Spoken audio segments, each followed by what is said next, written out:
ሱዳን ወንድም ህዝብ ነው። በኢትዮጵያ ችግሮች ሁሉ ከኢትዮጵያ ጋር የቆመ ህዝብ ነው። አሁንም ኢትዮጵያን የሚወድ ህዝብ ነው።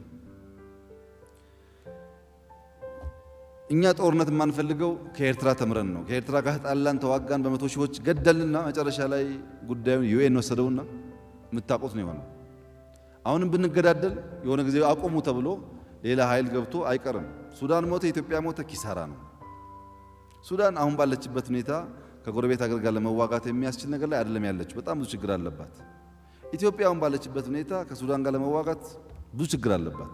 ለሁለታችንም አያስፈልገንም። በሰላም በንግግር መፍታት ነው የሚሻለው። ያ ተጀምሯል፣ ይፈታል ብዬ አስባለሁ። ጉዳዩ የቆየ ነው። በ1902 አጼ ምኒልክና በእንግሊዝ ሰዎች መካከል የተደረገ ድርድር ነው የዲማርኬሽን ጉዳይ፣ ሱዳን ነጻ ሳትወጣ ማለት ነው።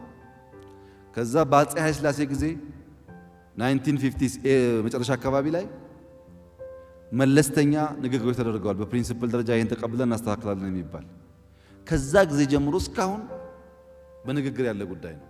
እንደተባለውም በእኛ በኩል ምክትል ጠቅላይ ሚኒስትር የሚመሩት ኮሚቴ፣ በእነሱ በኩልም ሚኒስትሪያል ኮሚቴ ተቋቁሞ ስራ ጀምረን ነበር ላለፉት 1 ዓመት ምናምን ገደማ።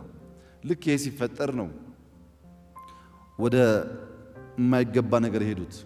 እኛ ለዛ የሰጠነው ምላሽ በሁለቱ ህዝብ መካከል ውጊያ አያስፈልግም፣ በንግግር በውይይት እንፍታው ስንል ግን የኛ አርሶ አደሮች ተፈናቅለዋል፣ ማሳቸው ተቃጥሏል፣ ቤታቸው ተቃጥሏል፣ በደል ደርሶብናል። ያም ሆኖ አንዋጋ እያለ ነው በንግግር ለመፍታት።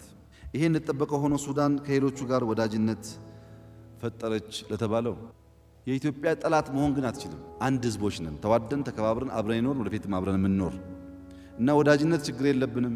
ከማንም መወዳጀት ይቻላል። ያ ወዳጅነት ኢትዮጵያን ጠላት ለማድረግ ከሆነ ግን ዋጋ የለውም። አንድ ህዝብ የሚለይ ስለሆነ አይፈይድም፣ አይጠቅምም።